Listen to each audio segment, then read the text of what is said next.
How you doing? On tonight's episode, I have a very special guest. It's Dennis Gruenling, one of the most amazing blues harp players you're ever going to hear in your life.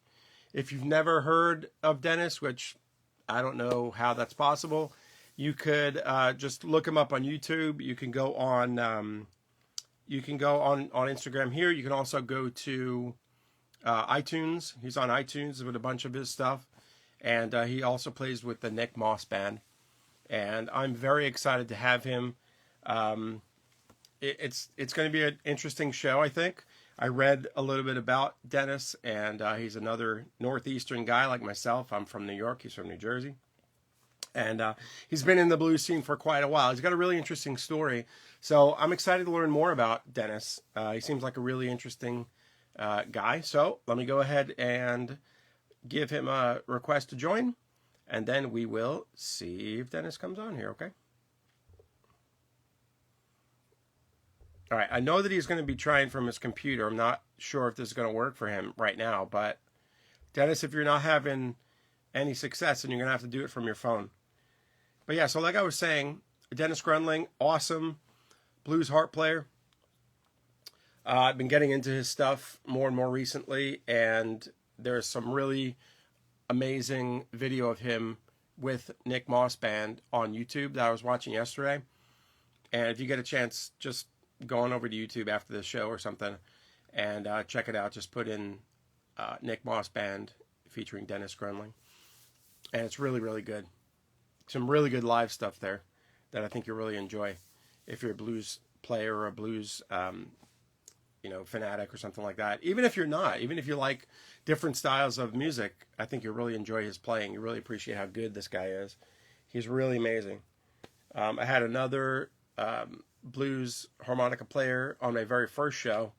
That was Jason Ritchie, and this guy Dennis is he's in the same league. Those guys are two of the best harp players. Excuse me, two of the best harp players going, and I can't wait to talk to him. Hope you guys are having a good week. It's almost the weekend, so get excited about that. Got one more show coming up after this one for the time being. And then I don't think I have anything. God, sorry, my eyes are going nuts. Then I don't think I have anything until January when Liam McIntosh is going to be on the show. Another fine blues artist that I'm really excited to talk to. I may or may not have some shows between now or between that next show and then. The next show is with Dennis Morehouse. He's with the band Bat Form. They used to be called Sound of Cancer, but they're Bat Form now. So let me go ahead and send him another request. I'm not sure he's on, but let me check. No, he's not on just yet. Oh yeah, there he is. All right. I don't know if he's able to do it through his computer.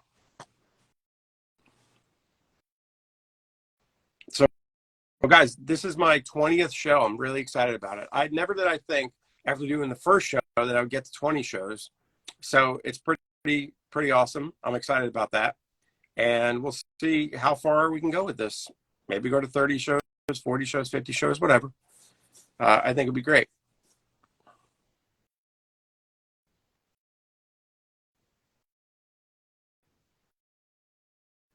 There we go.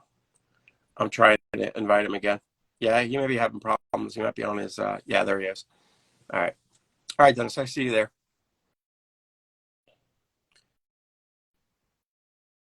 All right, there we go. Here we go. Let's try it one more time. I know that you're on your computer. You told me you're going to be on the computer. So let's see what happens.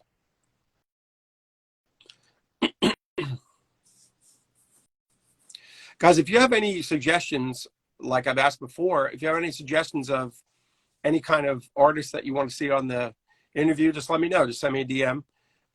Tonight, Dennis was brought to me by one of our followers, Lynn Wintercorn, and I have her to thank for getting me to reach out to Dennis. She suggested that I reach out to him, and he was nice enough to accept. So thank you for that, Lynn. Try it one more time. I'm trying to invite you, Dennis.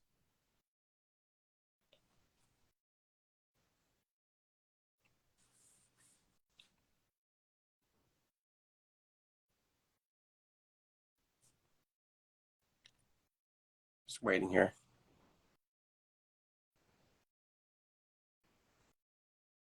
Oh my God.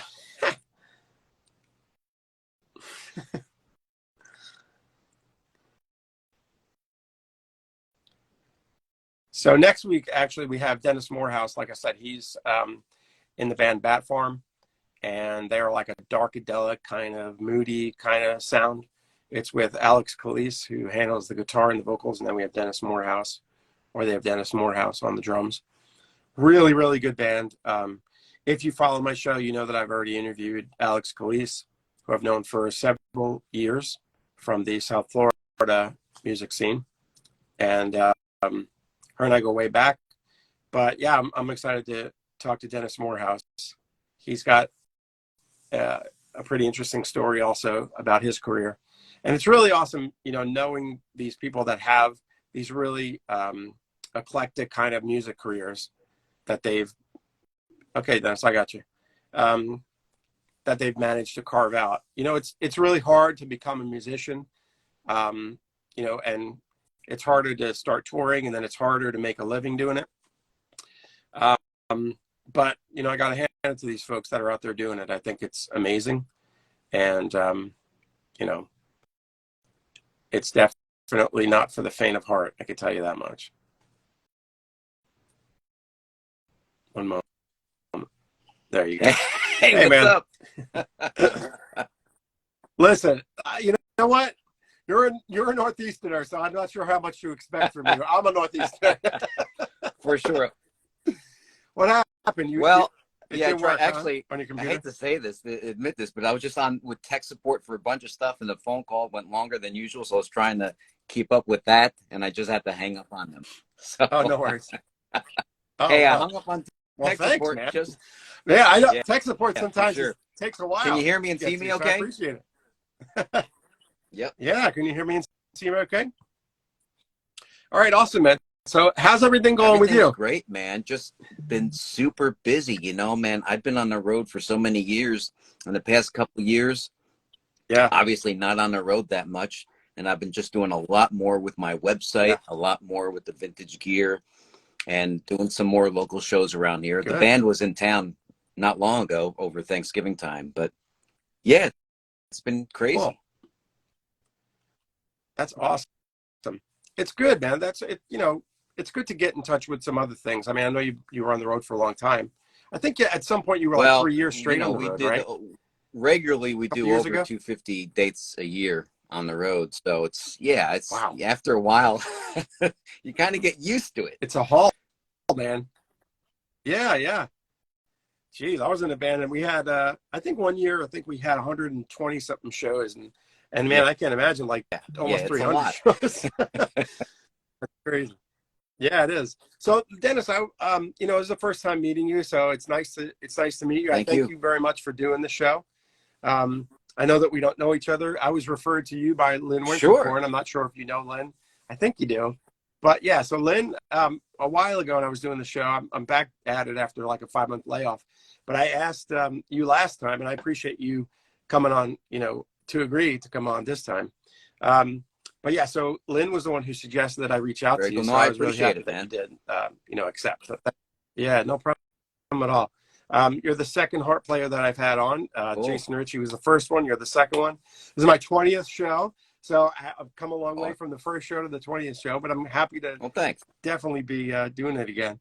So I just wanted to talk to you a little bit about, you know, your career. I want to talk to you about how you started, because I really think it's fascinating.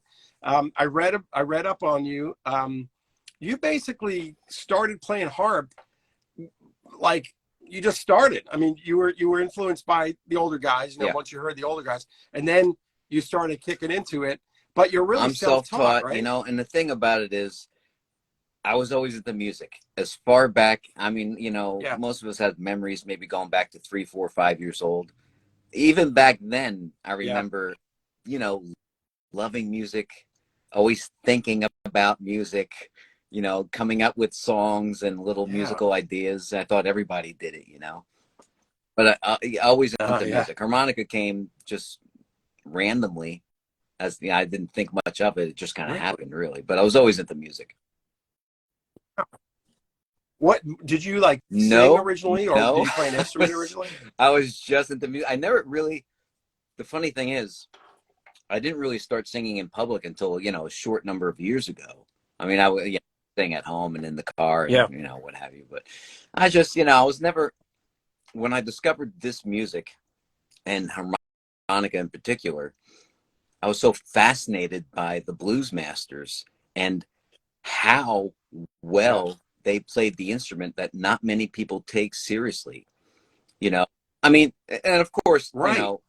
there's a bunch of blues people that even don't take it seriously. But I grew up as a rocker in New Jersey. I mean, and I talk with my hands. I don't know if that's an East Coast thing or an Italian thing. I don't. No, yeah, I'm the same way. I had an interview last week with Melissa Harding and she's from California, and I'm Totally. sitting here Yeah. like doing Yeah. this the Yeah. whole time, and I'm thinking to myself, man, I'm such a Exactly. Northeasterner. So, So I get you. but I heard harmonica like in some of the rock and roll stuff. I mean, Ozzy and Steven Yeah. Tyler, David Lee Roth, a bunch of other random harp stuff Yeah. and some of the rock and roll stuff.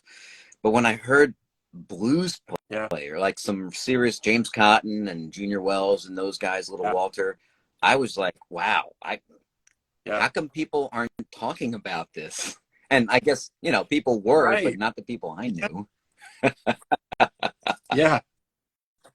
So what did you do? You kind of Well, gravitated toward the people that I knew it? was always a music freak. I was already collecting records. I had, hundreds of records back then. Yeah. Obviously the collection grows since thousands now, but yeah, I just started, Yeah. instead of gravitating towards the rock records, gravitating more towards the jazz and the blues and the swing and the early rock and roll records. And it just opened up all these Mm-hmm. doors, a whole world I didn't even knew existed, really. Yeah, it was Really? great. Yeah. That's phenomenal. Now, you mentioned Cotton, of Yeah. course, and you mentioned Little Walter. Anyone else that really kind of like just really got inside your Well, brain? Like, wow, this is unbelievable. the first, I mean, those guys are the iconic, first, obviously. and I talk about this in a lot of interviews. People probably know this if anybody has seen me before, but I talk about that Harp Attack album on Alligator Records. That was the first blues album I Right. heard the day I got my first harmonica.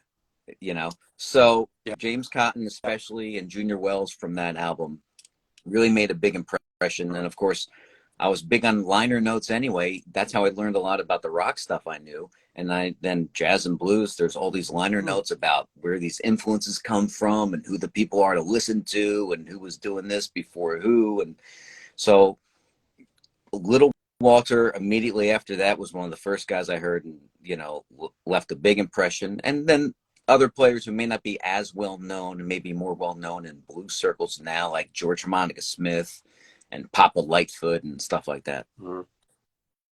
Yeah. So did you realize, like, okay, I have to position myself, I have to go to the places where I can play this music. I mean, I don't know back in the day when you started, if there was anything going on in Jersey or New York. I don't know, how Well, far from New York are you? I'm pretty far now. Being in LA. Oh yeah. Oh yeah, that's right. That's right. I was, a half hour outside the city. If the traffic wasn't bad, Okay. And also an hour outside of Yeah. Philly. New Jersey never really had a big blues scene, right? But there were a lot of good players in the area, and there were a lot of good players in New York City. And New York City was never really a blues city either. It was more of a jazz town, really. But there were players around.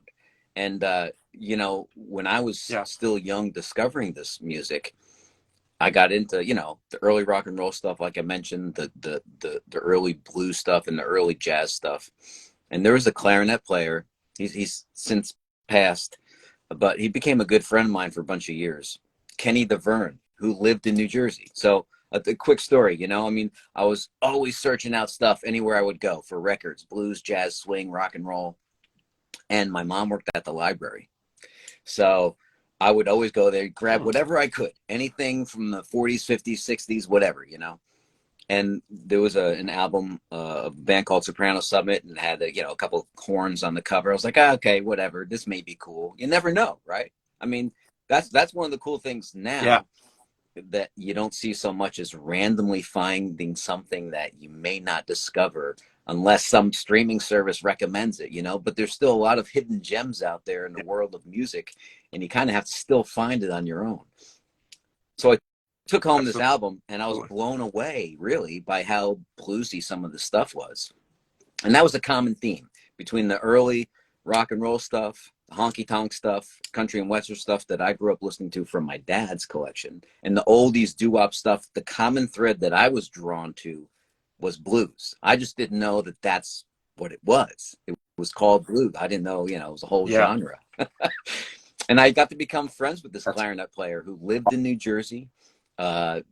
He would have me over and cook me dinner and talk to me about his early days hanging with Lester Young and Jack Teagarden and all the great old school jazz players who loved blues back then. Not all of them really dig blues, in subsequent decades, but back then they really did. And when you kind of started getting your own, bands and things together, was it difficult for you to find other guys that were kind of in the same, mindset as you, as far as, hey, this is what I want to do. I kind of want to do maybe some jump blues or whatever it is. I mean, was it difficult? I started out like anybody, I just kind of get whatever gig that I could with whoever. And as I developed more of my own thing and really kind of figured out more of what I wanted to do, really, then I would kind of piece some bands together. And I wasn't singing back then, but I was still leading at one point 2 different bands. One that was more like traditional low down Chicago blues, and one that was more of a swing, early rock and roll, jump blues kind of thing. And I just, it was, I always had to have a singer, and I went through a couple of different singers in my band Jump Time back then. But, I was always writing material. I was always, doing the horn stuff with the sax player we had in the band. I was, kind of doing everything but the singing, basically. And I think, I'm not really,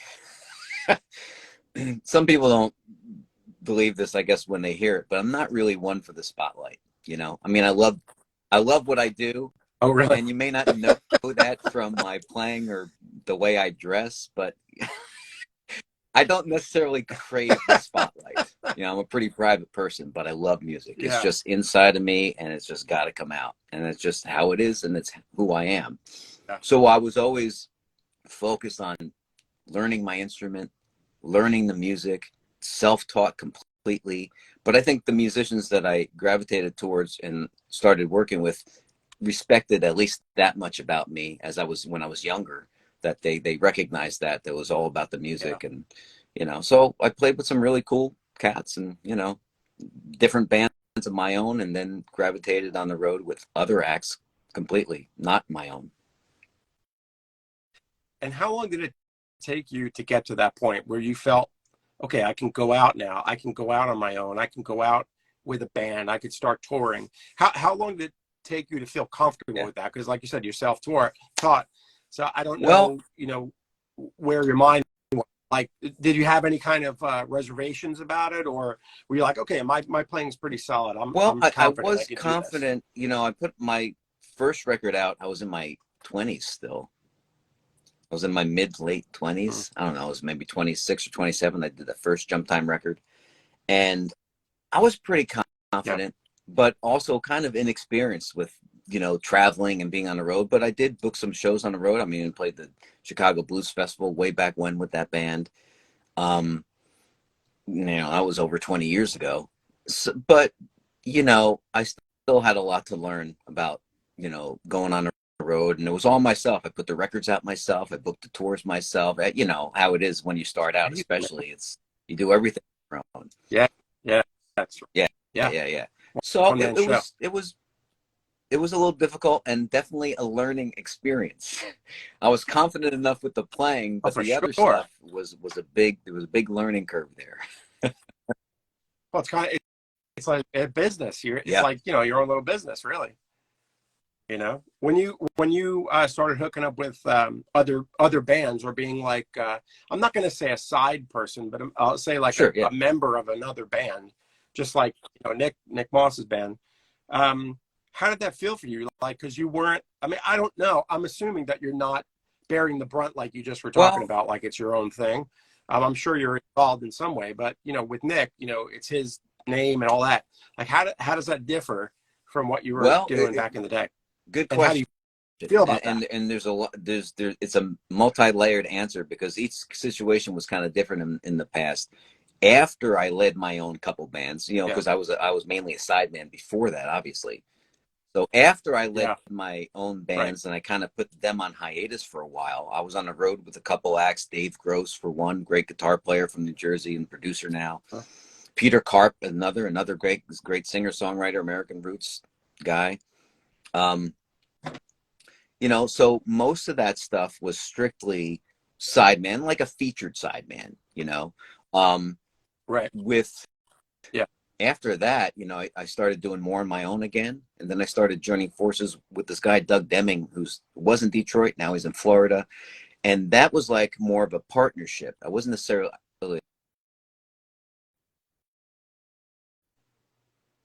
I can't hear you Yeah, I'm anymore. sorry. Oh, there Yeah, you go. people There are you go. trying to Sorry. call me. I'm sorry about that. How come they're not Oh, that's okay. watching this? I don't get it. That's all right. No problem. Yeah. Yeah. What's going on So, here? but with the partnerships, like such as with Nick Moss or with this fellow Doug Deming I was playing with, I was doing a fair amount of the booking Yeah. myself and sharing the spotlight, doing some of my own Mm. songs. So Nick and we've both been in the business about the same amount of time. He's got a couple years on me, but we both Yeah. put out a string of great records on our own that we supported our own, put Yeah. out our own, booked our own tours and gigs and all that stuff. Yeah. And we're on the same page a lot with the type of music, or at least the type of blues that we like. So it's less of a Yeah. sideman, kind of more of a partnership, and he features me, lets me do what I Yeah. want, especially now that I'm singing part of the show, I kind Yep. of just do, what I feel like. I was watching yesterday your performance from, I think it was a couple Mm. of years ago at the Tampa Blues Festival. Man, I think you came out with the Rev, right? Is Not that the all the opening time, but number all the time sometimes, or yeah. no? Pretty Man, Thanks. it was so good. Holy crap. I was like, this is phenomenal. Yeah, it was really, really, it was Thank killing it. you. I was like, shit, this is great. And you just own the stage, and it's so funny that you just said that you don't really want to be in the spotlight. Yet, I'm watching this video and there you Well, are in the spotlight. It's we funny. don't, I don't think we really choose what sets our hearts and our souls on fire. It just kind of, it is, so it took me a Correct. long time to kind of, Yep. it didn't take me a long time to figure it out, but it took me a long time to get more comfortable doing it, you know? Yeah. Sometimes, people kind of, Yeah. grow into that role. Yeah. And sometimes people are just born with it. They Yeah. get right That up was there not and me. there you go. I was It's fine like getting a up hand there in and the glove. playing and hiding behind the mic and the harp in my hands. But getting up Yeah. there and singing and Yeah. really getting out there in front of people's faces was kind of like just not my style, really. Yeah. I played with an amazing guitar player. You may or may not have heard of him. His name is Steve Laudicina. And Steve, he plays with another harp player down in Sure, I know South Rockin' Florida Jake. called Rockin' Jake. And yeah, he's been playing with Jake for years. And Steve's the same way. He goes on stage. He's electric, like yourself. He's electric, but I mean, he doesn't want anything to do with Right. with that at all. As far as like the people seeing him and wanting to be there, it's hilarious. I Really fun. learned a lot over the years, mainly, obviously from two things: from experience and from other artists that I respected who are good musicians, good performers. One in particular, Rick Estrin, Yeah. Or Rod Piazza. And I've gotten to become friends with, these guys I admire and who I think are great and have learned from a distance. And they always told me, just be yourself, but Exactly. some people, are automatically comfortable doing anything in front of people and they don't care. And I just, I was not like that at first. Now I don't really care so much. Yeah. When I first started going on stage, a similar thing, somebody told me, I forget who it was, but I sang for years and I always felt pretty comfortable, but somebody told me, if you if you are not being yourself or you're not being honest, the crowd's going to know right off the bat. I mean, they're not Yeah, stupid. for They're sure. going to know. They're going to feel it. And ever since I heard that, I just was like, you know what? You just go up there It and do what you do. it I mean, is. it's It just is. honest. And it's You know, it's really genuine. that simple, although it's, I mean, it's simple in concept, Well, it's you hard. know. Yes, exactly. You know, Yeah, meditation it really is. has helped me out tremendously. Just kind of, yeah, Yeah, I I read do that you were big transcendental on meditating. Yeah. meditation, and it's helped me tremendously, not just in this regard, but really just kind of in life, just kind of living more in the moment and being Mm, comfortable, mm. just kind of being myself and just focusing on what's more important, really, being more grounded. Albert, That's our what's buddy up? Albert. Hey, he's Do you talking know with his Albert? hands too. He's Italian. He's always talking with his hands. He was on the show too. Like I don't know, Very, like last time I was very doing it. cool. Yeah, that was a fun Awesome. conversation. And he's a Yankee Awesome. fan, so it was New good. York. New York, a New Yorker, the Count. There you go. They call Some you the people Count, do. huh? That's good. I like it. That name was given to me Have by you? a good friend and also by Jeanette Lodovici, Jeanette Clark, William Clark's, So yeah, so how can I not Yeah. adopt that name? So I had to come up with a song to go with the name. And Hey, Lynn's what's on up? there too. So hey, See Lynn, some friends out here. thanks again Good to see them. for this. Yeah, this is good stuff. When you first started doing the harp, like when you first started playing, I'm just interested to know, like, when you got into it, I mean, were you just kind of like, okay, how do I do this? Like, what steps do I need to take in order to get to point A? How do I get to point B? And did you give yourself a time frame? Like, okay, listen, I want to take a year doing this, and if I suck, I'm out of here. Or were you just like, I'm just going to go balls to the wall and learn this stuff? So how did you do it? Like, what were the steps that you took to Well, become as yeah, that's proficient an as interesting you were? question. I would say the first phase lasted about 20 seconds. I picked up the first harmonica I got. I think like most people, you see harmonica, you think about harmonica, you think, how difficult can it be? It's this small, and the only thing you Right. see when people play Right. harp is they're holding it here and you don't see anything else. Right? They're just breathing Yes. into it, and those Yep. magical Exactly. sounds are happening at random, just Yeah. magically. So I remember just breathing into the first harp I got and then realized, wow, okay, I'm going to have to work at this to get something that sounds cool. And then I was like, do I Yeah. really want to do this? And of course I did, because I by that time I heard, James Cotton and the Little Walter and those guys. So Yeah. Yeah. I did want to do it. So I gave myself a couple months, and I made some progress pretty quickly, just because, when I learn something myself, which is basically how I learn everything, I get hyper Yeah. focused, and I just, once I find the little mind, that mental space to get into it where I can understand it, boom, I'm usually a pretty quick learner. So within 6 months, I was like starting to figure out some licks and getting single notes and some techniques and everything. And then I discovered Wow. tongue blocking, which is how a lot of this I is was just how about a lot of to ask you masters. about that. Yep. How did you go about that? Because I've tried harp before. It's nearly Yeah. impossible for me. I mean, like you're saying, it's a Yeah. little thing, Yes, and it's exactly. intimidating. And I started Yeah. hearing about tongue blocking. Nobody showed me it, but I started hearing about it. And a few players were kind of describing, oh, your tongue's on there and you take it off. And I mean, that's all I ever knew about it. And the same thing that I saw in the little Right. pamphlets that they give you that everybody throws away. Yes. Right.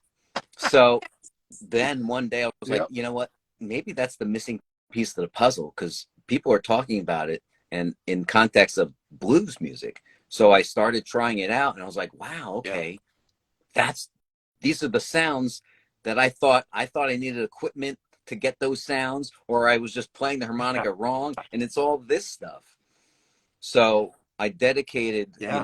there was a good 6 to 9 months where I was trying to learn tongue blocking, and did not sound good. I would go to the jams, and I had a weekly gig with this local band, like every Wednesday night, at this local dive bar. Yeah. And it was fun, but I was still learning a lot of stuff. And every week I would go, be like, okay, this is the week I'm going to be tongue blocking and playing these cool things. And like within my first 2 or 3 notes, I'd go back to puckering because I wasn't comfortable. But somewhere around that 6 to 9 month period, it started to really stick with me, and I haven't turned back because it really opened so many doors. What you can do, you don't have to be a blues player. You don't have to play old music. You don't have to just play diatonic or second position or anything. It just opens the doors to a lot of sounds and textures and techniques on the harp. So, yeah, it's really interesting that you say that, because you know, when you listen to certain harp players, and there are differences, you know, with guys like, you know, Cotton and you know, Judy Wells and all those guys. It's just so interesting that everyone goes down their own path with it. You know, even though they're kind of like having the same thoughts about how to do it. It's really interesting how everyone can sound differently. I guess it's like the guitar, right, in that way, where, hey, same instrument, it's the same 6 strings, but this guy plays it and sounds like this. This guy plays it sounds like this. It's very interesting. Yeah, it is to me. You know, anyway. Even amongst the great players, they're all very different. You know, their approach, especially I think what I find intriguing as a soloist myself, and I'm drawn to that, is, you know, their style and their phrasing. You know, I mean, phrasing, when you talk about instrumentalists, phrasing is the one thing that is really, I think, the top of the heap as far as skills to stay on top of and to keep fresh. And that's what keeps things really magical in like the jazz and blues genres, because some of the best players on any instrument, they really know how to express themselves, and that's really what it comes down to. Yeah, it's all about feel, you know. And when you're on stage, like let's say you're playing with Nick, are you feeling like, would you rather? I'm sure this goes night by night when you're playing, but would you rather be like, hey, tonight's going to be my night, you know, and I'm gonna kill, or are you more like, I'm gonna kind of like point it off to Nick for tonight, you know? I mean, how do you? is every day different? Basically, every day's the same. I mean, and it's not a competition thing, but I feel like, I mean, I'm there to do it. Every night's going to be my night that I'm on, and not that he's not, you know, because he should feel that same way too, actually, you know. But no, if you're going to phone it in and not give 100%, I'm going to go out and say that you shouldn't be doing this music. And I mean, you know, and I'm sure we both probably know musicians who do that. But to me, and I'll say this, I don't care, you know, I mean, some people, I've seen a few people get offended, but to me, if you're not keeping it fresh, keeping it off the cuff and true to you on every time that you're on stage, you're doing a disservice to this music. You're totally right. I totally agree. You know, and it's like this show, it's an improvised show. I have no idea, literally. I mean, I did improv for a while, like improv comedy for about 9 years. So I kind of learned the formula of how to do it, you know. But, you know, once you learn the formula or learn, you know, what you're supposed to, the things you're supposed to do, everything else is improvised. You know what I mean? I mean, so, you know, and I wanted to put that into this show, you know, when I started to think about doing this. It's like every single show is improvised. I literally don't know, Dennis, what the hell I'm going to ask. I literally don't. Like, I come on the air, I'm like, hey, what's up? It's the absolute live interview. Cool. Tonight I'm talking to this guy. No idea what I'm going to talk about. But you know, it's kind of the same way. You know, it sounds like it's the same way with you guys. Like when you go out there, it's like you have the framework, but it's like, hey, who knows? And you know, we have certain things that we do on the set lists, and you know, and certain songs, you know, this song you want it to sound like this song, this other song, a few hooks in there that are part of that song, but really aside from that, you know, we improvise what we're doing with the solos, and we even sometimes will change arrangements on the bandstand. I mean, as long as everybody on the bandstand knows it, you're okay. You know, it will come out okay. Right. Yeah. That's the magic and the beauty, really, of live music. Now, different genres can be different. You know, I mean, with classical, or I mean, even like rock, classic rock, and stuff. You know, some songs, the audience and the fans, they want those songs to sound exactly like the record, and there's nothing wrong with that. But it's a totally different kind of thing. Right. Yeah. Well, in blues, I mean, blues is so much more open and free for jamming or just going different avenues. You know, it's not like okay, you're going to do this. You're going to play this guitar part for 3 times, and then we're going to do that. Like, it's just, no. You could totally, like the band I was in, Bobby and the Renegades, we would go out there, and Steve, like I was talking about Steve before, Steve was the guitar player. And listen, if he felt it and we all felt like he was going a certain way, we're not going to interrupt the guy, what he's doing. And that's exciting. That kind of stuff about blues is exciting to me. And I'm sure. For sure, because it really is. That moment, right then and there, if you're watching a good player on a live show right in front of you, and he's really letting loose, that's never going to happen again, ever, anywhere. Correct.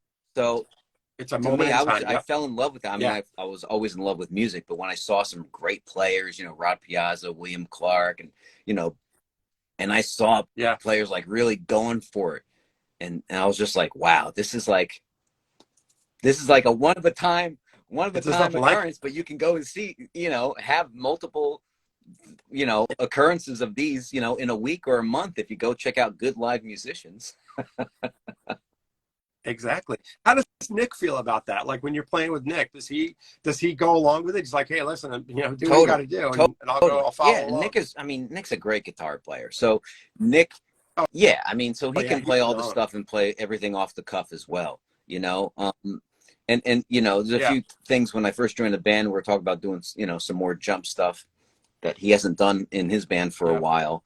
And, I think maybe he was kind of like, well, I don't really know that stuff as good as you. And then we started doing a few songs like that. And, he knows how to play it. He may not think he does, but, if the music's in there, it will come out. You don't have to be schooled.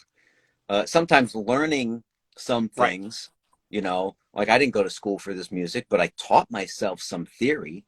And what that did was it helped me to be able to express myself in other ways that I didn't even know how to. It may not be necessary for some people, but it's helped me expand different ways that I can express myself, which is what I love about it. Yeah, exactly.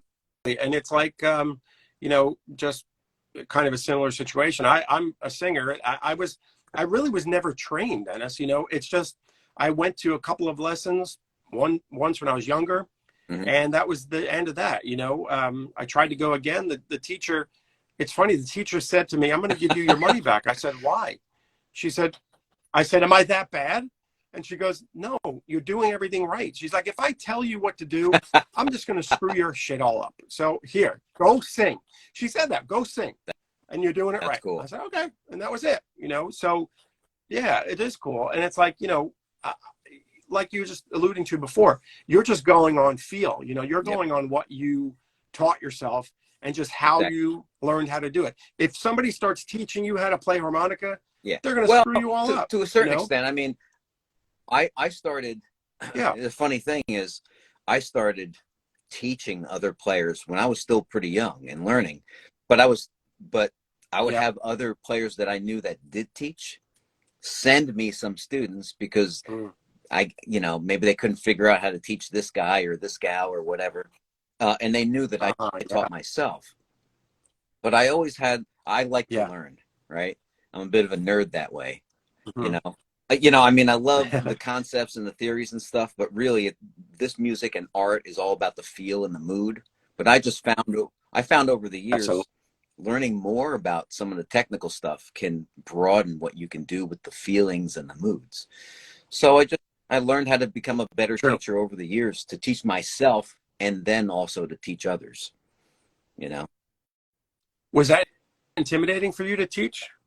Since you hadn't been schooled? Not really, because I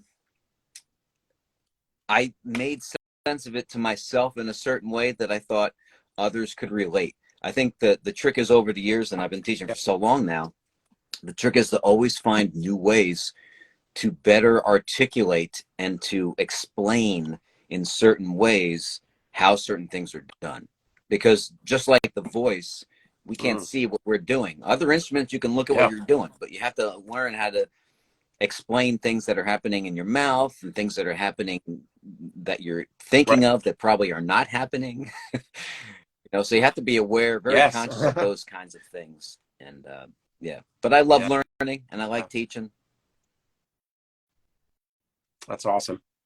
Now let's jump to another subject here, which I found really fascinating. You are also, are you still a No, DJ I was at the doing radio that for station? about 15 years. Oh, Yeah, that was back east in the New York wow. City area, and I loved doing that. You know, for Yeah. a while, for a I'm while sure. this year or last year, it was some point for about 6 months. I was doing like an online stream thing just to kind of share this music and Cool. play DJ because I have a huge record collection. But I miss doing that. Maybe one day again I'll do it. Yeah. That was something we had in common. I Uh, did about five Love it. years on radio in West Palm Beach. So when I Yeah, read that, I was like, oh, that's pretty yeah. cool. You know, yeah, it's a It good, is. It's cool. interesting lifestyle. I really loved doing it. You know, and if that happened because I had this fellow who would come out to see me play, you know, many years ago. He was the Yeah. program director at the station, WFDU in Teaneck, New Jersey, right across the GWB from Manhattan. And he told me, "Oh yeah, I'm so and so from WFDU, and I play your music." And I said, "Hey man, if there's any openings, I'd love, only because I love the music and I have a lot of records." And even in high school, I actually had a Yeah. radio show in high school playing, rock and roll stuff. So I just like That's I cool. like connecting That's with really people cool. through music. Yeah. Your online DJing was awesome, Thanks, Lynn. Lynn said. I'd love to hear that. Are there any Um, do they have like recordings of that I online have somewhere some or of no? my radio Of your shows? archives that are free for my members in the website. But I think I have a few of the Oh, videos cool. online somewhere from my streams. I'll see if I can send you one. Oh, that would be cool, man. Yeah, I'm on your website right now. I was just looking at some stuff. Yeah, that's pretty cool. So when you're playing with Nick, I mean, but I want to talk about you're playing with not with Nick. You were playing with Before we were just Nick talking about him before. with Doug Deming. Yeah, who the hell were we Yeah, talking about before? Yes. How was that for you playing with Doug? I mean, he's yeah, he's a Doug's good great. he's a We good first musician. met through other musicians that we both knew, like Kim Wilson and a couple other pros on the Oh, scene who we were both friends with. But we were kind of both like in between touring gigs. Sometimes he would be on the road with somebody oh else, wow. or he would go on the road and take another side Yeah. man. And it was right around the time I was getting ready to do my Little Walter tribute back in, I don't know, that was '08 maybe or something like that. And then Oh, I was gonna we say, just yeah. honestly we're on the phone. We finally hooked up on the phone, had like a 3 hour conversation. And then next thing you know, we're Cool. getting off the phone and I'm like, okay, man, I'll see you in 3 weeks. We're going on the road together. So I drove out. First time I met the dude in person was when we started out that tour. But we just hit it off, and we had similar visions and similar likes and dislikes about the music. So it was about 9 Yeah. years on the road, on and off with him. Yeah, Wow. and it was good. That's cool. It was great while it lasted, and it served a purpose. And we did some really cool things on the road together. Yeah.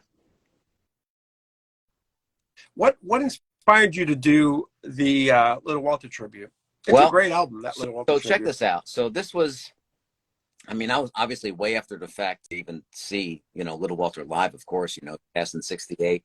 Of But course. Yeah. Little Yeah. Walter, I'm sure, as you know, and other people watching and listening know, hugely influential rhythm and blues artists, not just the harp players. That just his songs are popular. People Right. dig his songs, his influence throughout the genre. No one had put out a real Little Walter tribute album since the year he passed in 1968, which was one of my other heroes, George Harmonica Smith. George's first solo Mm. album was his tribute to George, tribute to Walter. Yeah, That's and interesting to hear well, I was that, kind of that dumbfounded. I nobody couldn't. did I'm that. like, how did nobody else Yeah. do a tribute? It's like nobody doing a tribute to BB King or something. Like, how does that happen? Right.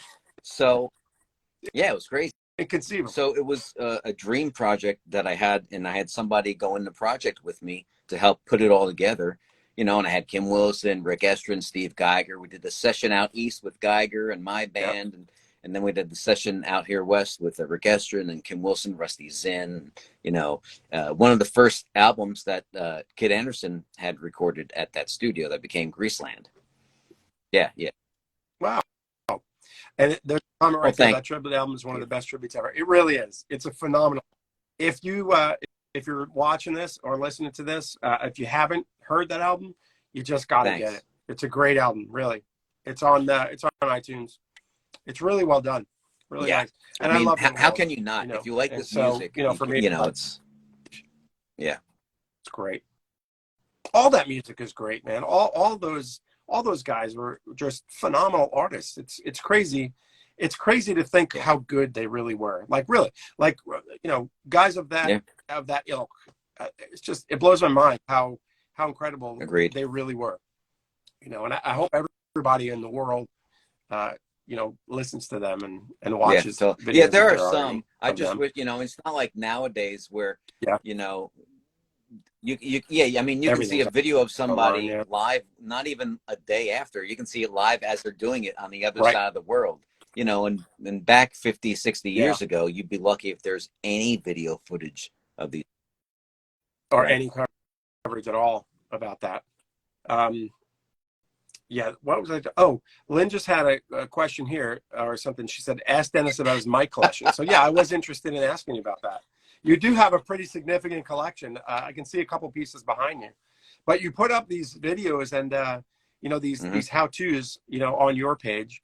Thanks. And they're pretty awesome. And you always have that mic and you're like going like this with the mic. But tell me about that collection. How did it start, and are you still collecting all the time, or anytime you can get your hands on something? Basically yes to all of those questions. I started out like my first year of playing harmonica. One of the first things that blew me away, when you're first getting into something, you're new to everything, right? Everything's new to you. And I first heard Sad Hours from Little Walter, from one of the first blues albums that I bought, actually. And I was blown away, not just by his playing, but the sound. I mean, it's drenched in reverb, but it's also an amplified harmonica sound. And I wasn't really used to that sound and how amazing it could be. So I was immediately fascinated with, the amplified harmonica sound. And I just started asking questions. Oh, you got to get this bullet mic. You got to get this amp. You got to get this, everybody's got their own opinions. But I found somebody, a local player who was willing to sell me a microphone for, at the time, was a lot of money for me. I'm sure, it may not have been that much back, $100 or $150 or whatever. But I was like, I got to save up for this thing. I was really excited. And the thing really did not work well at all. I was so immediately frustrated. I was like, that's it. Never going to do that again. Never going to buy a mic from somebody again. I'm going to search out my own stuff. Because really at that point, I was getting close to dropping out of high school, which I did anyway. And just pursuing music full time and had whatever part-time things I could back then. And I just started a fascination not only with just blues and early rock and roll and jazz, but the microphones too. And I started trying to fix them up for myself. And then as a year or two went by, other players, oh, where'd you get that mic? Oh, can you fix mine? And it just kind of snowballed into this thing. And I would keep a few aside for me. I'll work on this one later. I'll check maybe I'll find a part for that one next year. And then as the years went by, I'd be like, this one's this one's different. I'm going to hold on to that. And then, it just turned into this crazy thing where I have way too many.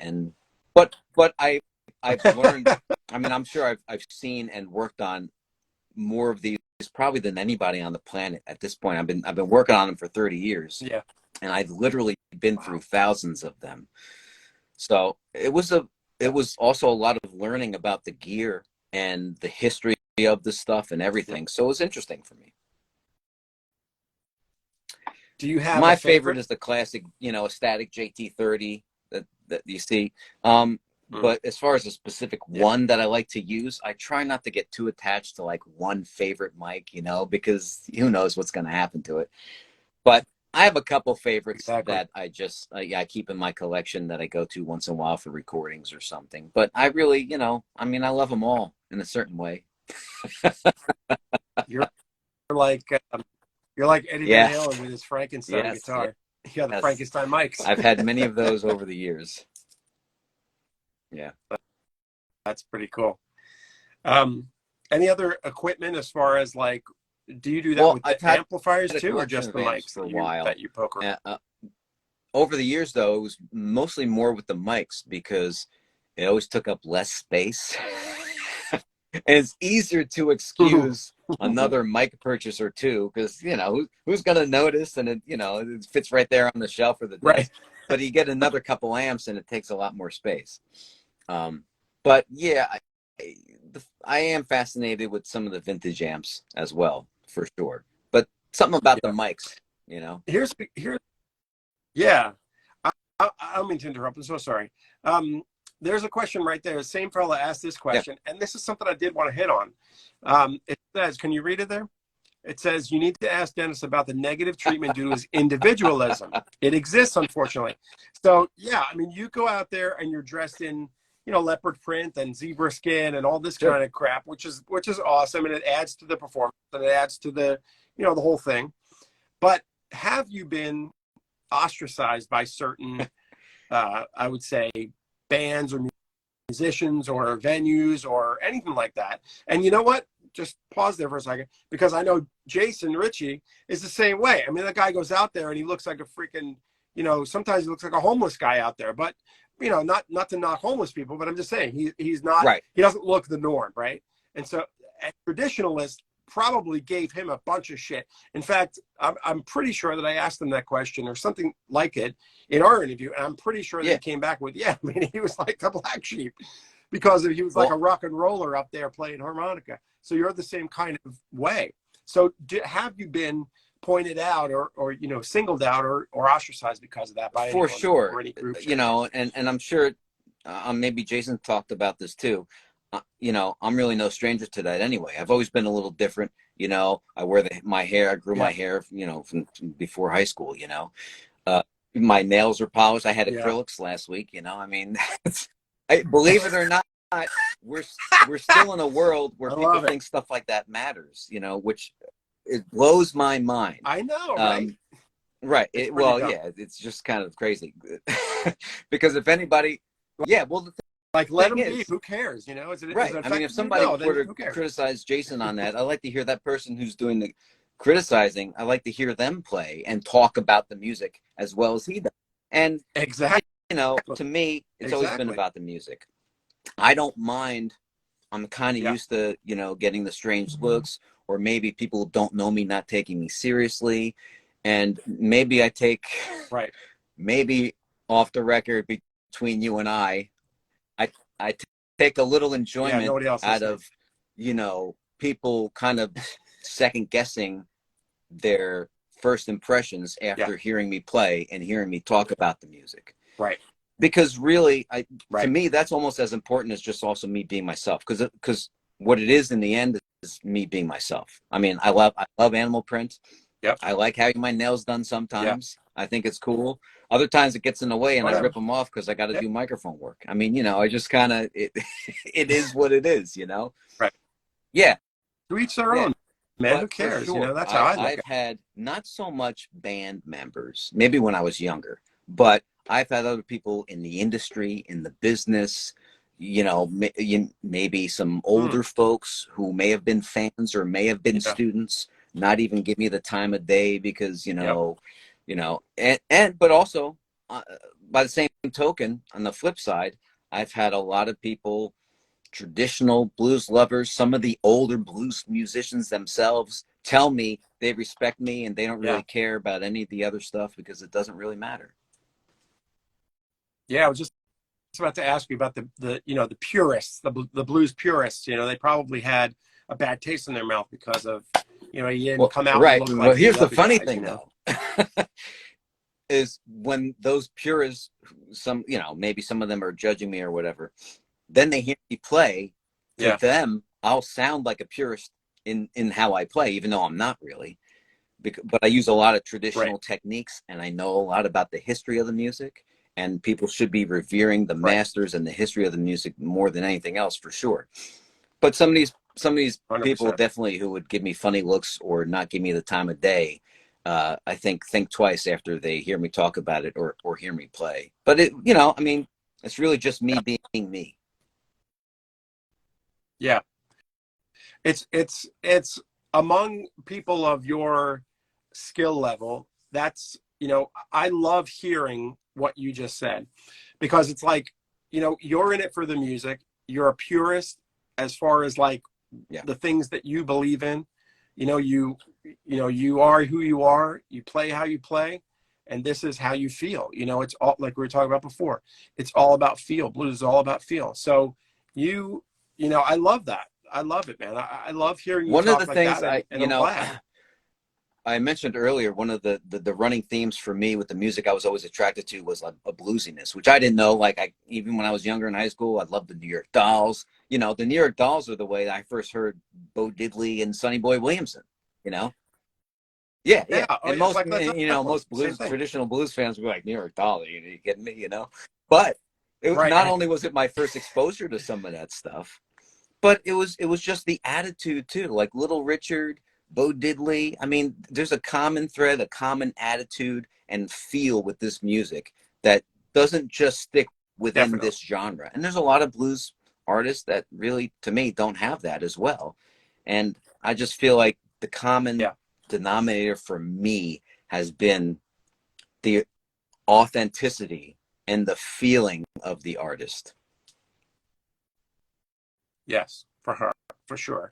Do you like artists that are like Led Zeppelin, for instance, who came out as basically a hard rock blues band, really, or a blues band that Well, happened to play rock, um, I I appreciate all kinds of What's your yeah, opinion I on appreciate all kinds of bands like music. that? I mean, I listen from classical to like old school country western because I mean it's familiar with me because I kind of grew up with some of Mm, that stuff. Doo wop, you know, yeah, all kinds of jazz great from stuff. the 20s to the 60s and 70s. Rock, obviously. I mean, when I Yeah, was younger, I grew up on AC/DC and Led Zeppelin and Black Sabbath and Van Halen. And there's a lot of blues in that stuff too. yeah, Um, absolutely. but A lot totally, of blues and totally. Sabbath, actually. And I think, I Yeah, mean, yeah. nowadays, I mean, I still love the early AC/DC with Bon Scott because there's a feel with that music that's Oh, similar to some of the blues stuff, right? It's just so raw and definitely. authentic. But Yeah.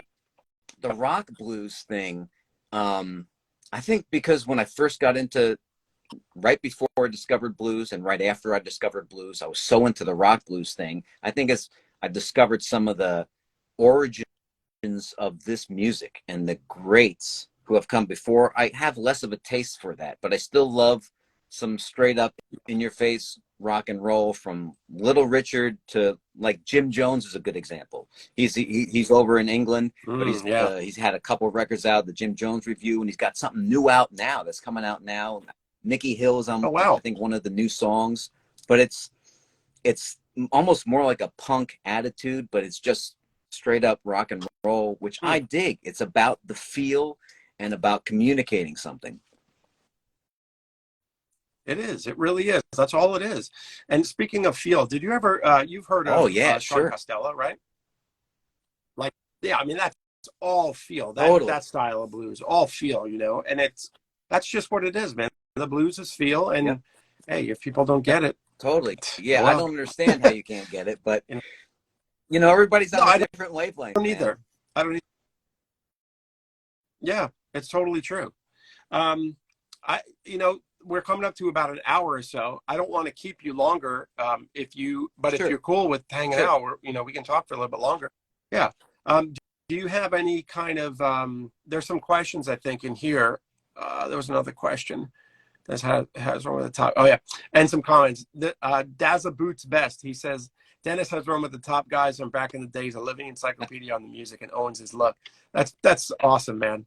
And you know what? I love that. I love that you are a music historian because it seems like that.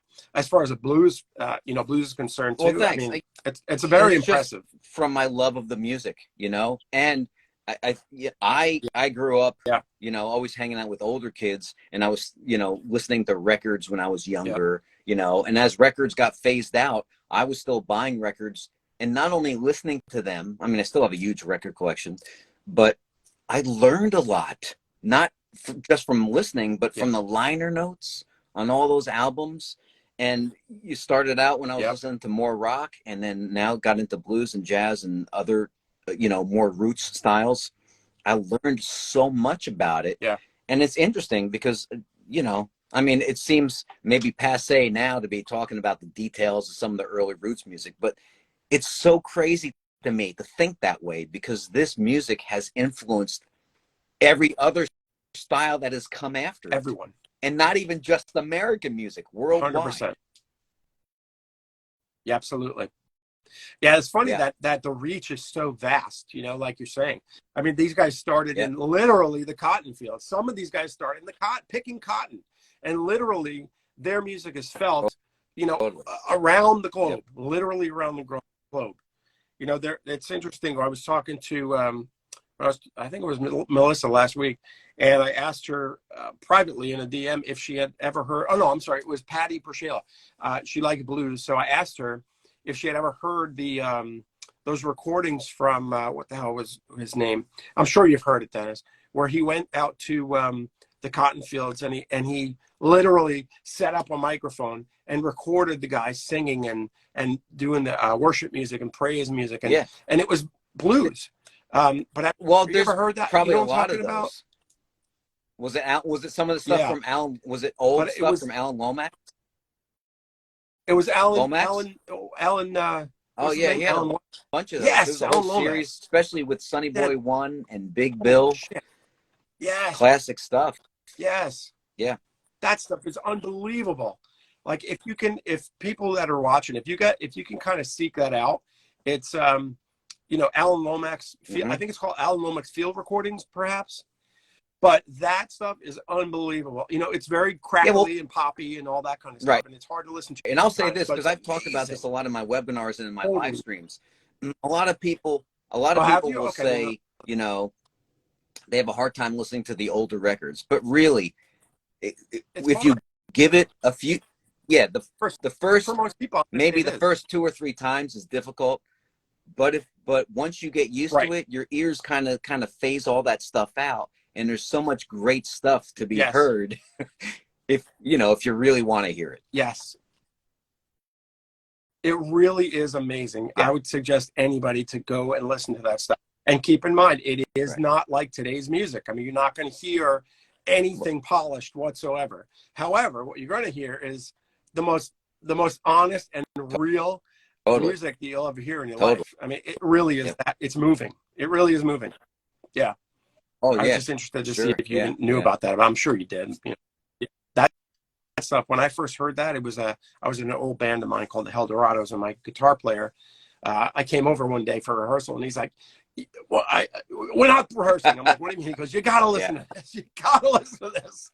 I said, "Okay." He put it on, and I was just mesmerized. Well, here's the thing. You just mentioned this too, and I always say this. This makes, I think, one of the biggest differences for players and musicians of all genres. Really, part of your learning and practicing really has got to be listening, and most good musicians already know that. But like in somebody who's a potential student or maybe wants to take up an instrument, regardless of its harmonica or not, I always tell them, you got to listen. And it's not like you're just going to have like music on while you're doing the dishes or whatever, and you're not paying attention to it. Like, sit and listen, take it in, absorb it, get a mental, an emotional connection with this music. Exactly. And well, the blues is very emotive. I mean, it really is, I mean, it's heartbreak and just strife and just terrible shit, but it's so honest and beautiful, at the same time, it's great. But yeah, I would recommend anybody listen to that. Besides listening to all the stuff that Dennis has put out, I would definitely listen to that other stuff. Listening to that. Yeah, definitely listen to that stuff too. Dennis, do you want to promote anything that you're doing right now other than, what you said earlier? Or any of your websites or I have that lessons, whatever. My website, badassharmonica.com. I started doing a couple months ago a membership subscription where, at the webinar, I've done almost 100 webinars by now. So they're in there, a couple new ones each month with playlists. The thing is, I also have how you can balance out your learning with listening from the playlist, learning from the webinars, and also practicing with jam tracks. But, you know, I mean, that's kind of what I got going online. People can check out the website and all that kind of stuff. I do the vintage gear thing too. Yeah. It's just all stuff that I love to do, you know. Yeah. Yeah, that's awesome. Yeah. It's a labor of love for you, for sure. And you guys, go online, go to YouTube, go watch what I watched the other day, the Tampa Blues Fest. I think it was 2000. I don't remember what it was, but it's phenomenal. Well, thank you. I mean, well, all the stuff that I've watched is from you guys is really great. Yeah, you're welcome. I really mean it too. Anybody else have any questions on here? Anyone that wants to ask Dennis a question? That would be really interesting. Here's the I would chance. love to hear his answers. I pretty much questioned you out, if somebody man. wants to try to stump me, go ahead.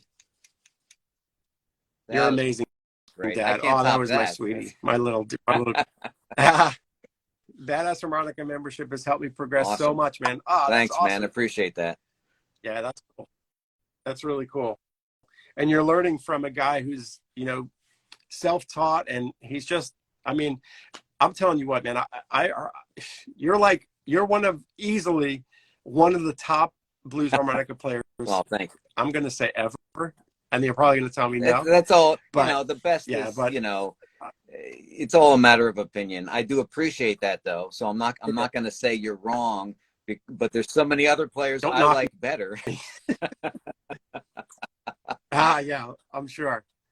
But yeah, I've been really blessed to have you on this show, for real. You know, I talked to another one, like I was saying before, Jason and yourself. And when Lynn told me, I had asked, I think it was a post that I put on here a while ago. And I said, does anybody have any people that they would recommend me interviewing?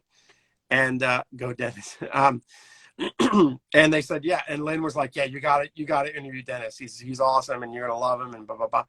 And I was so excited, and I reached out to you, and you were nice enough to say yes. So I appreciate you. I think somebody, I couldn't see who it was, mentioned something about chromatic harmonica too.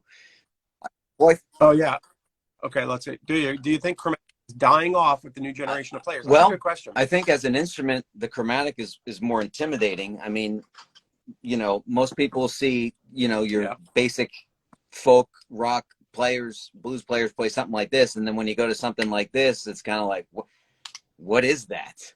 You know. So first of all, understand this: it really is like a different instrument. I mean, it's in the harmonica family, but it's tuned differently, it responds differently, it plays differently, it sounds differently.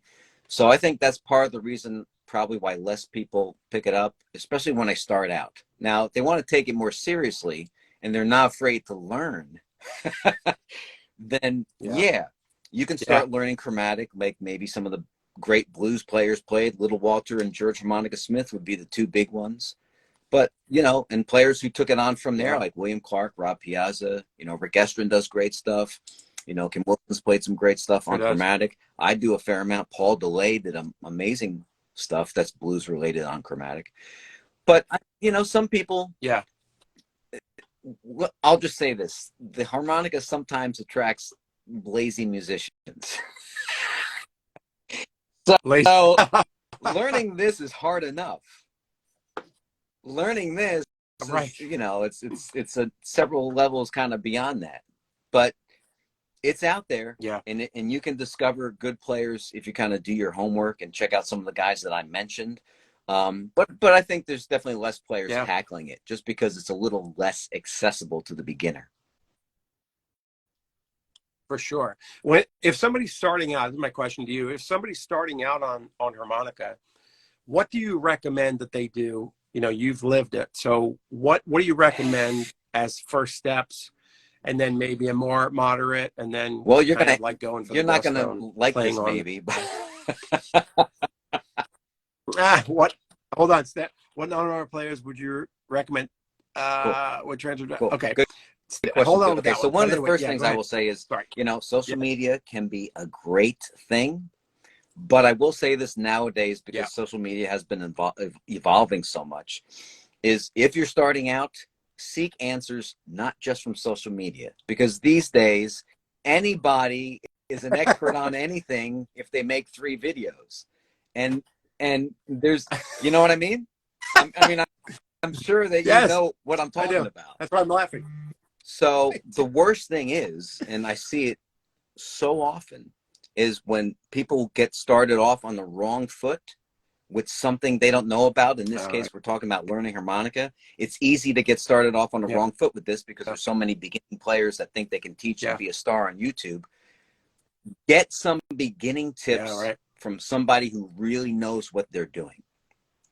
And if you do that, you'll be set off on the right foot. You may not even have to pay for lessons or pay for one lesson from somebody who really knows their stuff, and you'll be set for a year or two of work, really.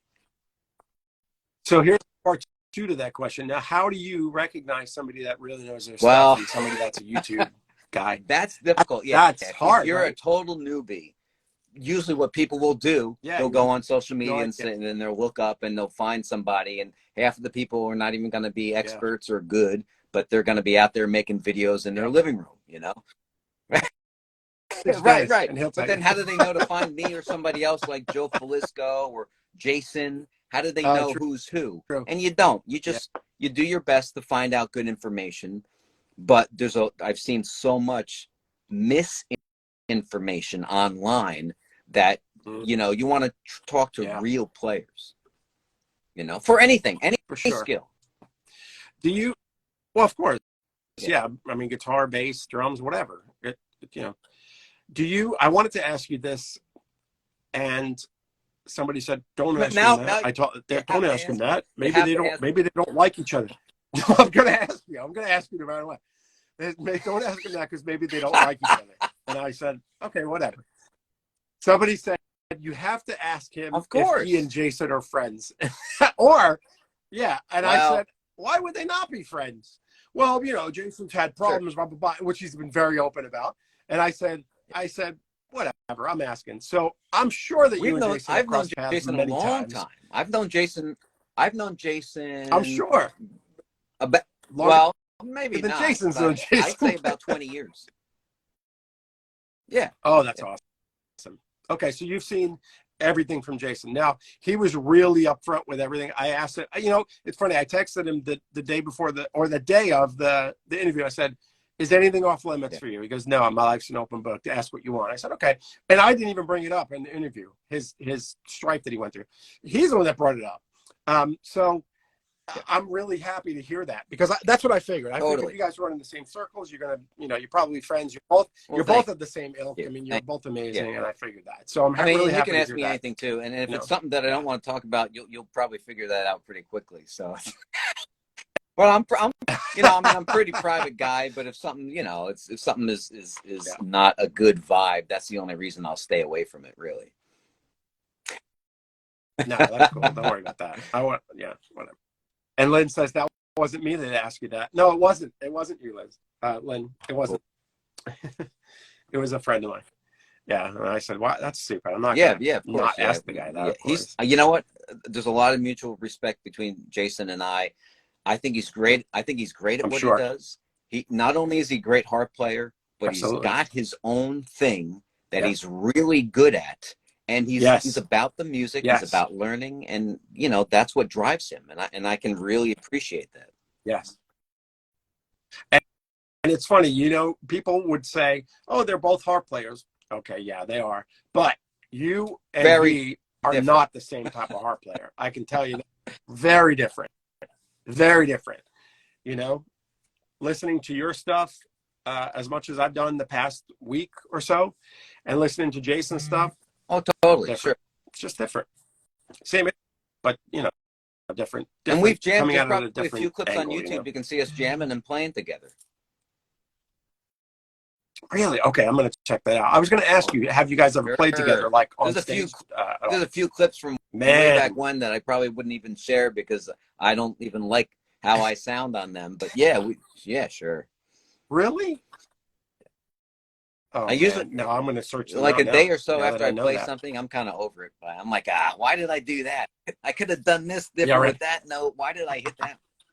Oh, isn't that always the case though? Listen, when I sang and then we recorded a song, I'm like, oh God, why? Yeah. Why did we record that? That was horrible. You know, for sure. That's just musicians, I guess. Cool. All right, man. I'm not going to waste your time any longer. I don't want to take up the whole night that you have. I really appreciate you hanging out today. Great interview. I really appreciate your time. And Thank really you so much. fascinating Thanks for stuff, having me man. on this. I Thank you appreciate it, very man. much.